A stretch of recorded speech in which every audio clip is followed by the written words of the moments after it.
Welcome to the What to Read Next podcast. In this podcast, your host, Lori and me, will interview published authors to chat about their work, journey to getting published, and their book recommendations. If you share a passion for books and always looking for your next read, then join us.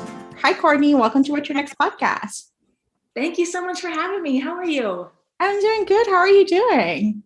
I'm super good. I'm just finishing up my Christmas shopping, and I'm ready for Christmas. I know. It's just next week. I can't believe it. I can't believe it either. Awesome. So tell us a little bit about yourself. Well, I am a mom.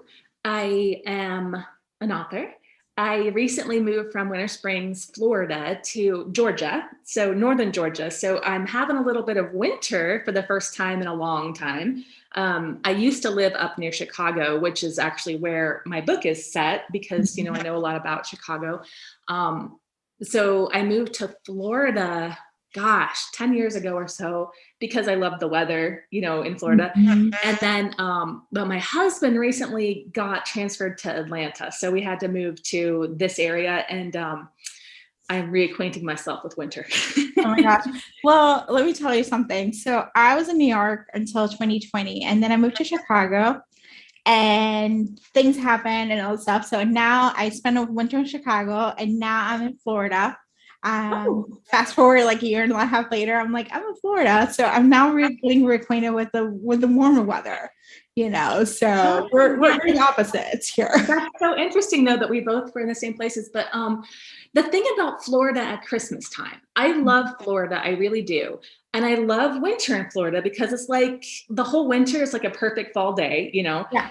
But it just doesn't seem like Christmas there ever. Like it doesn't matter how long you are there, and it doesn't matter how many lights are on palm trees around you. It just doesn't feel like Christmas. Yeah.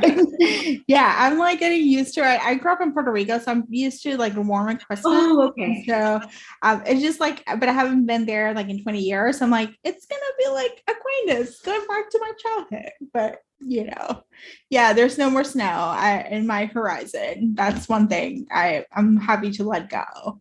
So. Oh yeah. I'm not a big snow person either. I don't like the cold here. Right now today, we have a lot of, it's gray out and rainy, but they said there's so little snow in Georgia that I don't have to worry about it. But that's good. Awesome. But yeah, I do kind of miss the bright blue skies all winter. That's nice, but It's fine. I'm only 5 hours away. My daughter's going to U of F, so she's a 6-hour drive for me, 5 hours on a good day.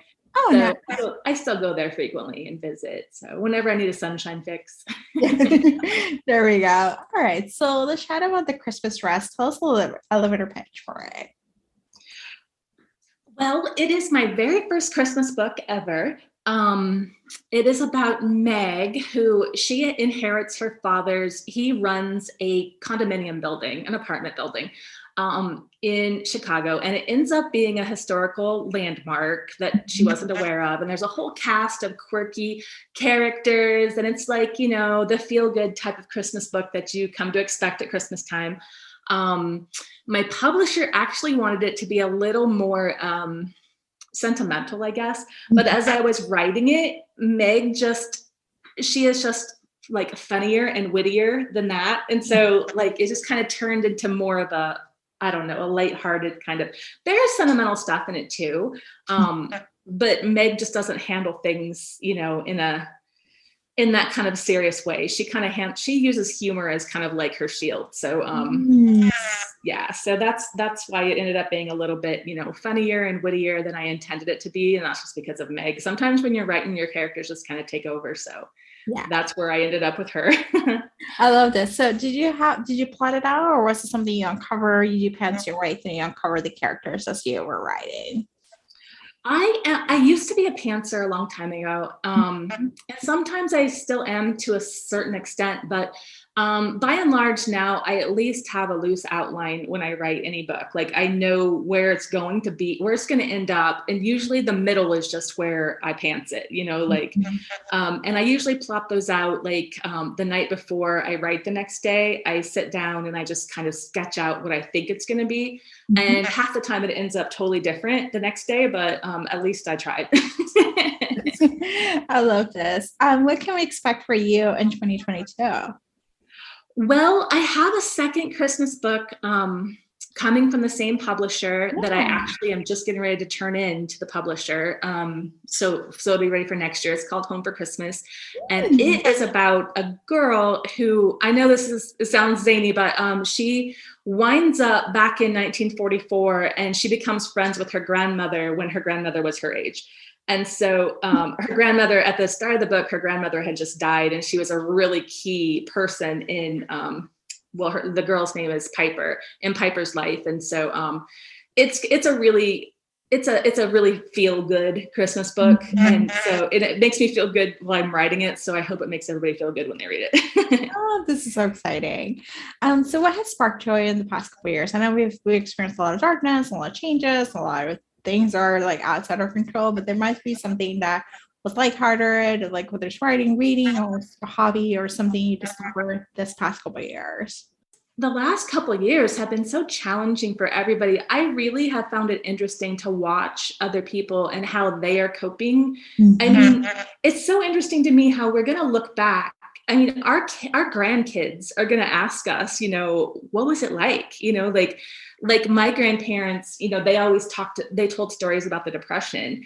And I feel like, and, they always had interesting things that they were able to do, even when, there was like rations during the war and all kinds of stuff. And they figured out a way to be happy still. And I feel like, we're in the same boat. Like, I think a lot of the things that have sparked joy for me in the past couple of years have been simple things, like just being able to see my family again after quarantine was done, like just being able to hug them. And it really, I feel like a lot of people are the same way. It really reminded me that simple things, make me the happiest, just having my kids back home right now. Cause my baby, my youngest daughter, my only daughter, but she is home from college. This is her first year at college. And so just having her home is just, sparks joy because she's back, and I think the pandemic really made us evaluate, what's the most important things, and our family is. And so I think that's really what I've been focusing on a lot, because especially too, Elle and I, my daughter, we were together so much during the pandemic because we quarantined for the longest time. At the beginning, everybody thought, okay, just quarantine for, what was it, 6 weeks or whatever. And so we quarantined, because being in Florida where there's a lot of people, we really thought, okay, we're going to quarantine. So we did. And we spent so much time together, and we never did get on each other's nerves, which is weird. But then when she left for college, it was like, whoa, my sidekick is gone now, so that took some getting used to. But no, people spark joy for me now. Like the pandemic really made you think about, when you're isolated, you really realized how much those connections mean to you. And so people spark joy for me. So I love this. Long story short, sorry. I love this so much because I think in some ways we get back to the roots of things. Like relationships are like, are something that we need. And so making time for them and seeing them, and appreciating when we haven't seen them in a while. So yeah, absolutely. Yeah. So what are some books do you recommend our listeners to pick up? Right. Okay. So when I am writing, I don't read because I don't want to accidentally pick up subconsciously pick up any detail of the story that I'm reading and put it in the story that I'm writing. It's actually easier to do than you think. It's just like a subconscious thing. You don't do it on purpose at all. But so I don't read when I'm writing, and I'm under a huge deadline right now. But I am dying to read Brene Brown's new book. I think it's called Atlas of the Heart or something. I really want to read that. And that's going to be my reward when I am finished with this. So I already have it. It's on the table. I ordered it. It's ready. It's waiting. So I will be reading that afterwards. I really love like self-help books. So even though I definitely never read fiction when I'm writing, for sure, but I do love like self-help books and I think that's a great way of self-care. It's just to work on ourselves and, something about ourselves. So I'm always tinkering on myself, like with new communication skills or whatever. I just think we're works in progress. And so a lot of my leisure time when I'm reading, I use on that. I love this. This is great. So tell us where we can find you online. Me, CourtneyColeWrites.com. That is my website. Easy to remember. I haven't kept it as up to date as I should have this past year, but yes, CourtneyColeWrites.com is where you can find me. Yeah, I haven't been doing any signings the last year or two. I just haven't, but I do look forward to, when things get kind of back to normal, if they ever do, I do look forward to going to a couple signings, but yeah, I haven't been to any the last year. It's all good. I think it's just a weird time. Like it is, yeah, really is. So it is all good. So thank you, Courtney, for being on the show. Oh, you're welcome. Thank you for having me. I'm so happy you didn't ask any uncomfortable questions or anything. If you enjoyed this podcast, feel free to share with friends, subscribe, rate, and review the show. This is the easiest way to support the podcast. Today's episode's partner is Libra FM. If you're an audiobook listener, then you should add Libra FM as your go-to source for paid audiobooks. Libra FM makes it possible for you to buy audiobooks through your local bookstore. Memberships start at $14.95, and they also have great sales for women's audiobooks each month for $3.99, thanks to the Kiss Club. To sign up for Libra FM, please visit whattoreadnextblog.com/LibraFM. You will receive a free audiobook when you sign up for a monthly subscription. If you purchase a subscription through our link, you will be supporting the podcast at no cost to you. The What to Read Next podcast is part of the Frolic Podcast Network. Please visit frolic.media/podcast to discover new shows to tune in. Thank you so much for listening and have a great day.